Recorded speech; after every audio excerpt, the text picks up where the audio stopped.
Novel ہے novel. کیا آپ چاہتے ہیں بے شمار بہترین کہانیاں، رومانٹک، جاسوسی، فلسفیانہ، ڈراؤنے اور سائنسی ناولز بہترین آواز میں سننا؟ تو آج ہی ہمارے YouTube channel KZ audio novels and stories کو سبسکرائب کریں تاکہ آپ کو آنے والی ہر ناول، کہانی اور شاعری کی نوٹیفیکیشن ملتی رہے۔ پیر کامل، ایپیسوڈ 4، عمیر احمد۔ وہ 16-17 سال کا ایک دبلا پتلا مگر لمبا لڑکا تھا۔ اس کے چہرے پر بلوغت کا وہ گہرا رواں نظر آ رہا تھا جسے ایک بار بھی شیو نہیں کیا گیا تھا، اور اس روئے نے اس کے چہرے کی معصومیت کو برقرار رکھا تھا۔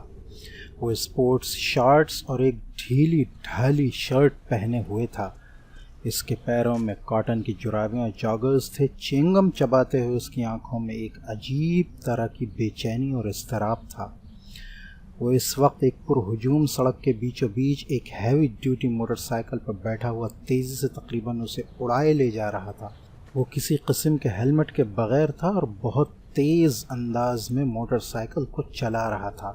اس نے 2 دفعہ سگنل توڑا، 3 دفعہ خطرناک طریقے سے کچھ گاڑیوں کو اوورٹیک کیا، 4 دفعہ بائک چلاتے چلاتے اس کا اگلا پہیہ اٹھا دیا اور کتنی ہی دیر دور تک صرف ایک پہیے پر بائک چلاتا رہا۔ 2 دفعہ دائیں بائیں دیکھے بغیر اس نے برق رفتاری سے اپنی مرضی کا ٹرن لیا۔ 1 دفعہ وہ زگ زیگ انداز میں بائک چلانے لگا۔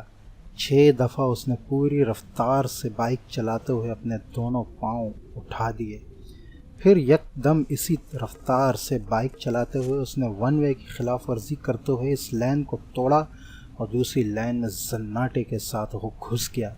سامنے سے آتی ہوئی ٹریفک کی بریکیں یک دم چرچرانے لگیں۔ اس نے فل اسپیڈ پر بائک چلاتے ہوئے یک دم ہینڈل پر سے اپنے پیر ہٹا دیے۔ بائک پوری رفتار کے ساتھ سامنے سے آنے والی گاڑی کے ساتھ ٹکرائی۔ وہ ایک جھٹکے کے ساتھ ہوا میں بلند ہوا اور پھر کسی چیز پر گرا۔ اسے اندازہ نہیں ہوا اس کا ذہن تاریک ہو چکا تھا۔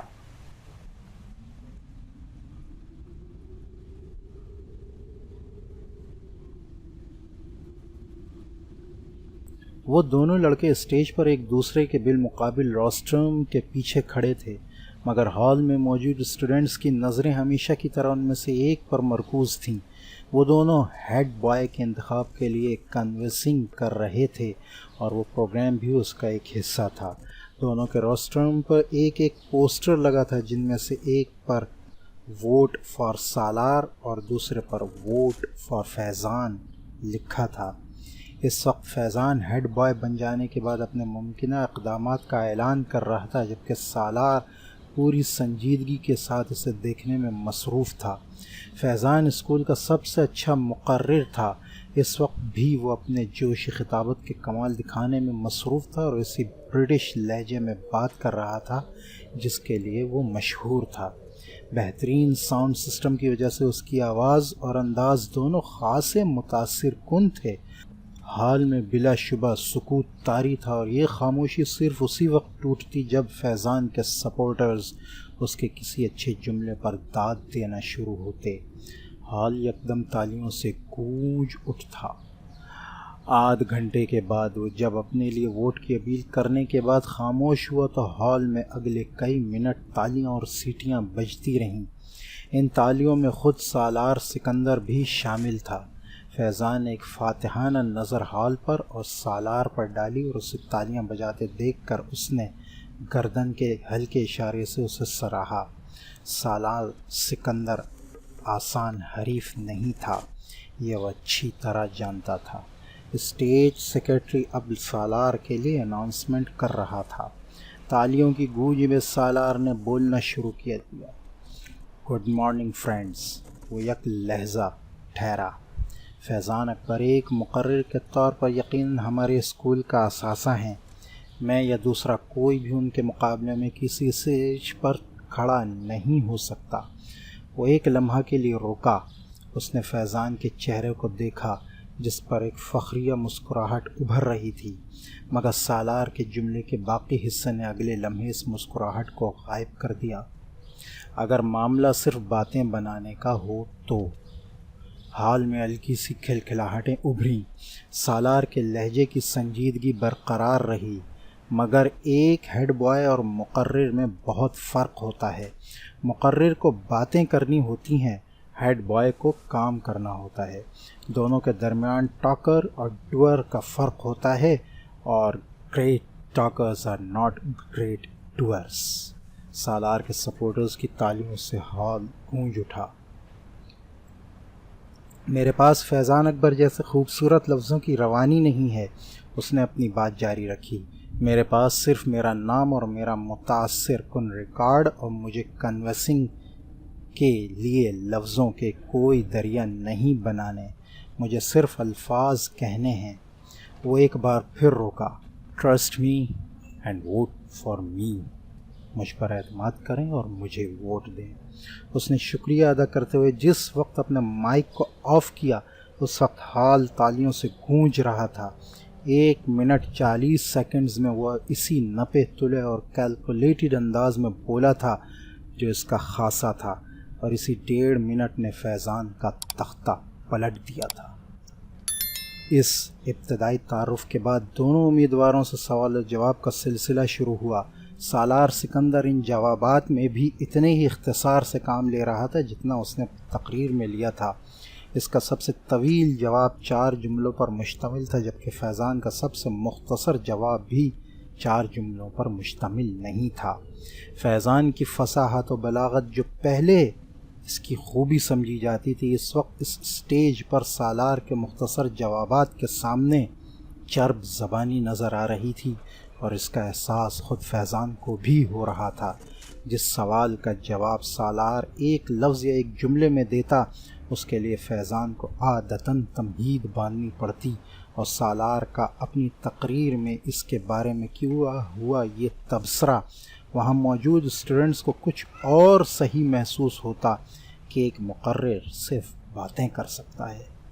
سالار سکندر کو ہیڈ بوائے کیوں ہونا چاہیے؟ سوال کیا گیا۔ کیونکہ آپ بہترین شخص کا انتخاب چاہتے ہیں، جواب آیا۔ کیا یہ جملہ خود ستائشی نہیں ہے؟ اعتراض کیا گیا۔ نہیں، یہ جملہ خود شناسی ہے، اعتراض کو رد کیا گیا۔ خود ستائشی اور خود شناسی میں کیا فرق ہے؟ ایک بار پھر چبھتے ہوئے لہجے میں پوچھا گیا۔ وہی جو فیضان اکبر اور سالار سکندر میں ہے، سنجیدگی سے کہا گیا۔ اگر آپ کو ہیڈ بوائے نہ بنایا جائے تو آپ کو کیا فرق پڑے گا؟ فرق مجھے نہیں، آپ کو پڑے گا۔ کیسے؟ اگر بہترین آدمی کو ملک کا لیڈر نہ بنایا جائے تو فرق قوم کو پڑتا ہے، اس بہترین آدمی کو کوئی فرق نہیں پڑتا۔ آپ اپنے آپ کو پھر بہترین آدمی کہہ رہے ہیں؟ ایک بار پھر اعتراض کیا گیا۔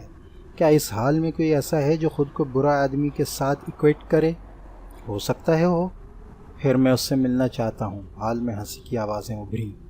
ہیڈ بوائے بننے کے بعد سکندر سالار جو تبدیلیاں لائے گا اس کے بارے میں بتائیں۔ تبدیلی بتائی نہیں جاتی، دکھائی جاتی ہے، اور یہ کام میں ہیڈ بوائے بننے سے پہلے نہیں کر سکتا۔ چند اور سوال کیے گئے۔ پھر اسٹیج سیکرٹری نے حاضرین میں سے ایک آخری سوال لیا۔ وہ ایک سری لنکن لڑکا تھا جو کچھ شرارتی انداز میں مسکراتے ہوئے کھڑا ہوا۔ اگر آپ میرے ایک سوال کا جواب دے دیں تو میں اور میرا پورا گروپ آپ کو ووٹ دے گا۔ سالار اس بات پر مسکرایا۔ جواب دینے سے پہلے میں جاننا چاہوں گا کہ آپ کے گروپ کے لوگ کتنے ہیں؟ اس نے پوچھا۔ 6، اس لڑکے نے کہا۔ سالار نے سر ہلایا۔ اوکے، سوال کریں۔ آپ کو کچھ حساب کتاب کرتے ہوئے مجھے بتانا ہے کہ اگر ہم 26,78,095 میں 95,28,052 کو جمع کریں، پھر اس میں سے 39,99,099 کو تفریق کریں، پھر اس میں 92,92,092 کو جمع کریں، اور اسے وہ سری لنکن لڑکا ٹھہر ٹھہر کر ایک کاغذ پر لکھا ہوا ایک سوال پوچھ رہا تھا 6 کے ساتھ ضرب دیں، پھر اسے 2 کے ساتھ تقسیم کریں اور جواب میں 49,23,059 کو جمع کر دیں تو کیا جواب آئے گا؟ وہ لڑکا اپنی بات مکمل نہ کر سکا۔ 81,42,473 بڑی برق رفتاری کے ساتھ سالار نے جواب دیا۔ اس لڑکے نے کاغذ پر ایک نظر دوڑائی اور پھر کچھ بے یقینی سے سر ہلاتے ہوئے تالیاں بجانے لگا۔ فیضان اکبر کو اس وقت اپنے آپ ایک ایکٹر سے زیادہ نہیں لگا، وہ پورا ہال اس لڑکے کے ساتھ تالیاں بجانے میں مصروف تھا۔ فیضان اکبر کو وہ پورا پروگرام ایک مذاق محسوس ہونے لگا۔ 1 گھنٹے کے بعد جب وہ سالار سکندر سے پہلے اس اسٹیج سے اتر رہا تھا تو وہ جانتا تھا کہ وہ مقابلے سے پہلے ہی مقابلہ ہار چکا تھا۔ 150 کے آئی کیو لیول والے اس لڑکے سے اسے زندگی میں اس سے پہلے کبھی اتنا حسد محسوس نہیں ہوا تھا۔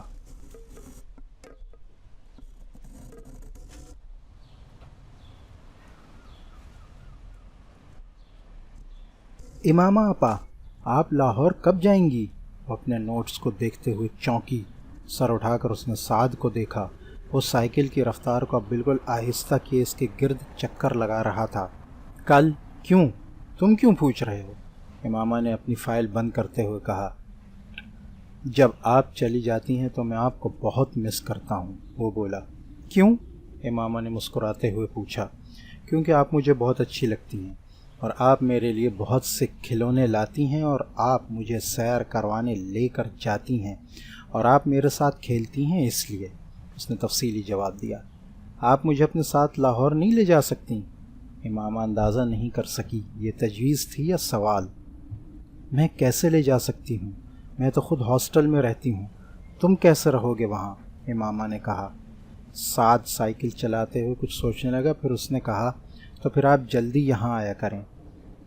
اچھا، جلدی آیا کروں گی، امامہ نے مسکراتے ہوئے کہا۔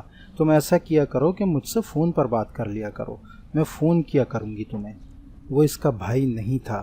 10 سالہ سعد 5 سال پہلے ان کے گھر آیا تھا۔ کہاں سے آیا تھا اس کے بارے میں وہ نہیں جانتی تھی، کیونکہ اسے اس کے بارے میں اس وقت کوئی تجسس نہیں ہوا تھا، مگر کیوں لایا گیا تھا یہ وہ اچھی طرح جانتی تھی۔ سعد اب 10 سال کا تھا اور وہ گھر میں بالکل گھل مل گیا تھا۔ امامہ سے وہ بہت ہی زیادہ مانوس تھا۔ امامہ کو اس پر اکثر ترس آتا۔ ترس کی وجہ اس کا لاوارث ہونا نہیں تھا، ترس کی وجہ اس کا مستقبل تھا۔ اس کے 2 چچاؤں اور ایک تائے کے گھر بھی اس وقت اسی طرح کے گود لیے ہوئے بچے پل رہے تھے۔ وہ ان کے مستقبل پر بھی ترس کھانے پر مجبور تھی۔ فائل ہاتھ میں پکڑے سائیکل پر لان میں گھومتے سعد پر نظریں جمائے وہ کسی گہری سوچ میں ڈوبی ہوئی تھی۔ اسے دیکھتے ہوئے وہ اس طرح کی بہت سی سوچوں میں الجھ جاتی تھی، مگر اس کے پاس کوئی حل نہیں تھا، وہ اس کے لیے کچھ نہیں کر سکتی تھی۔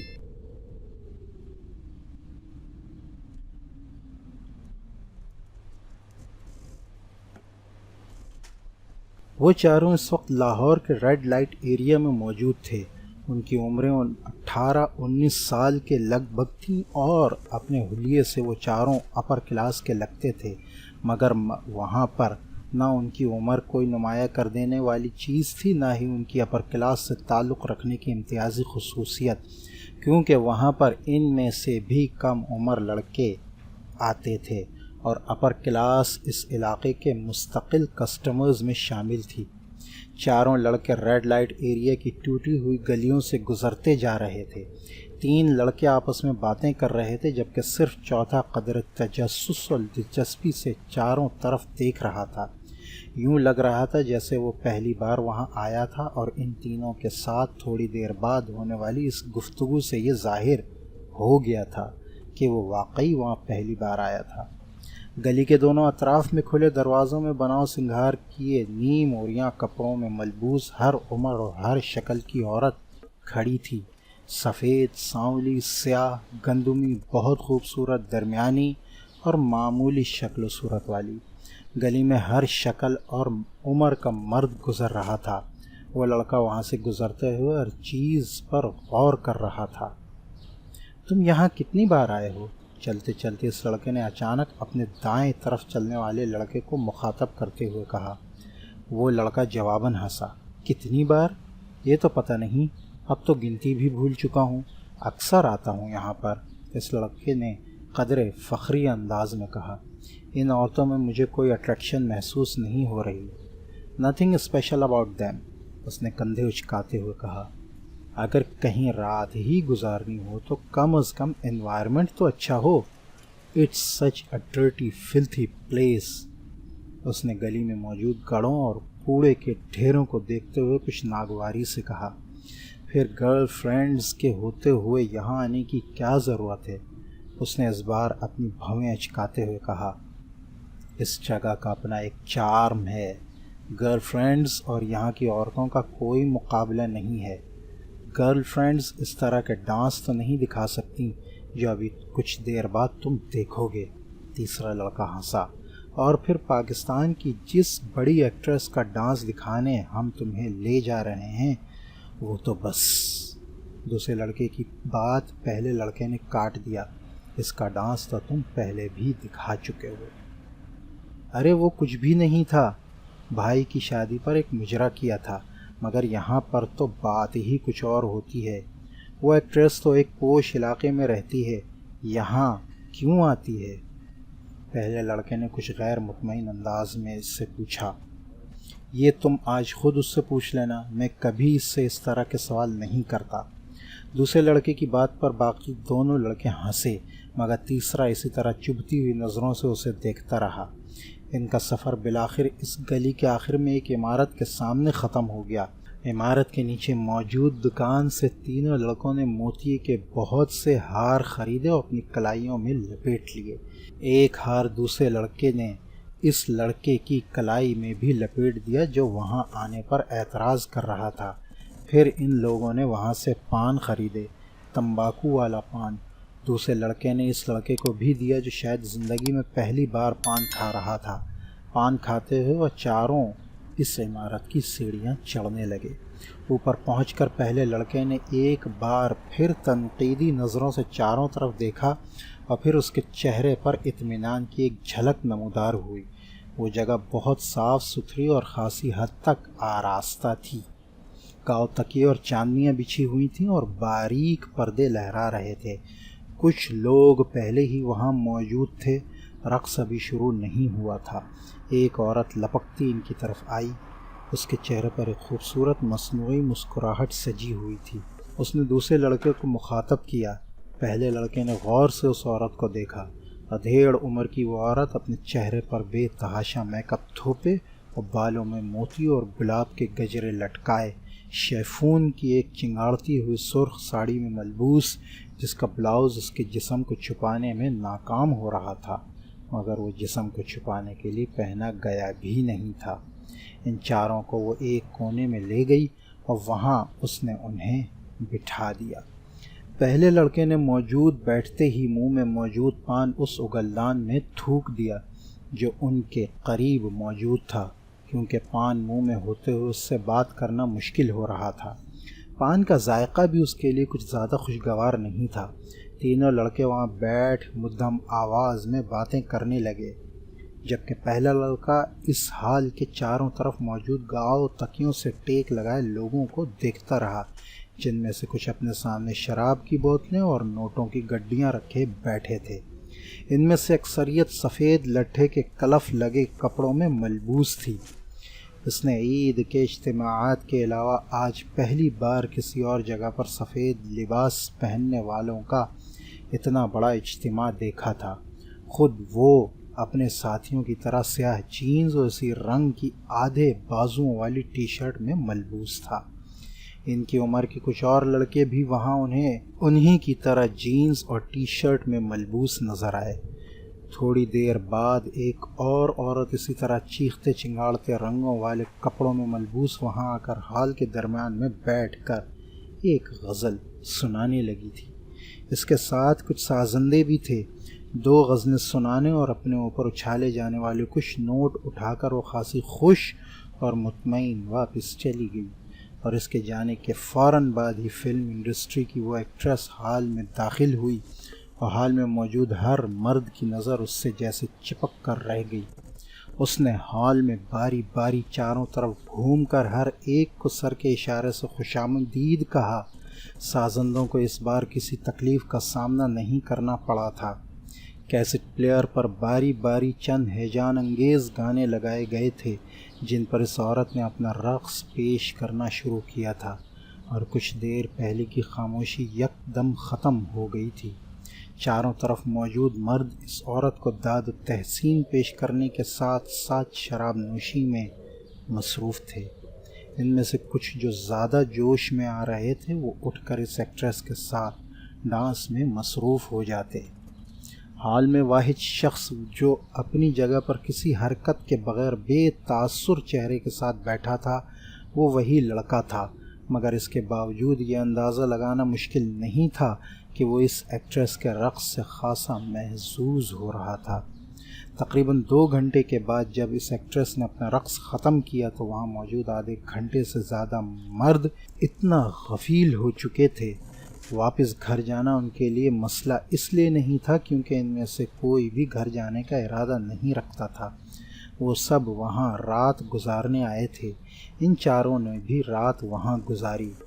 اگلے دن وہاں سے واپسی پر گاڑی میں اس دوسرے لڑکے نے جمائی لیتے ہوئے پہلے لڑکے سے پوچھا جو اس وقت لاپرواہی سے گاڑی سے باہر دیکھنے میں مصروف تھا، کیسا رہا یہ تجربہ؟ اچھا تھا، پہلے لڑکے نے کندھے اچکاتے ہوئے کہا۔ بس اچھا تھا اور کچھ نہیں؟ تم بھی بس۔ اس نے قدر ناراضی کے عالم میں بات ادھوری چھوڑ دی۔ کبھی کبھار جانے کے لیے اچھی جگہ ہے، اس کے علاوہ اور کیا کہہ سکتا ہوں، مگر سم تھنگ اسپیشل والی کوئی بات نہیں ہے۔ میری گرل فرینڈ اس لڑکی سے بہتر ہے جس کے ساتھ میں نے رات گزاری ہے، اس لڑکے نے 2 ٹوک انداز میں کہا۔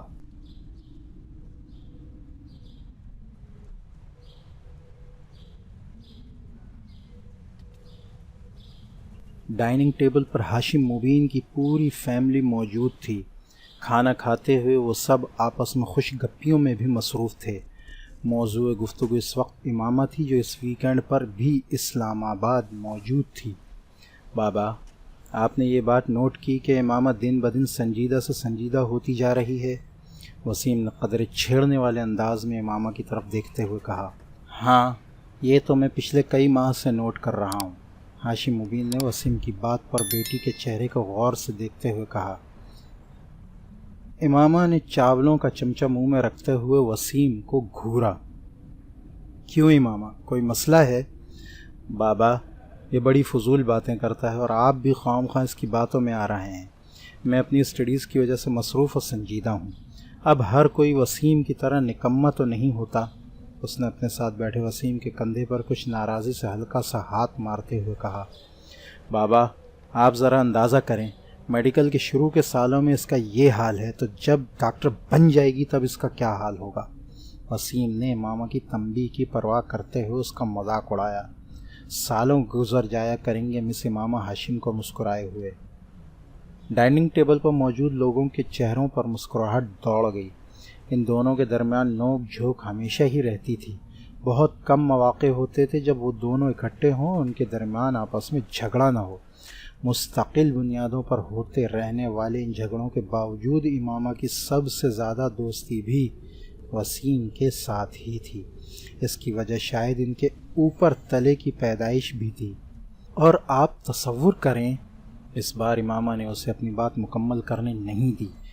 اس نے اس کے کندھے پر پوری قوت سے مکہ مارا۔ وسیم پر کچھ زیادہ اثر نہیں ہوا۔ ہمارے گھر میں ایک ڈاکٹر کے ہاتھ میں شفا کے سوا اور کیا کیا ہو سکتا ہے؟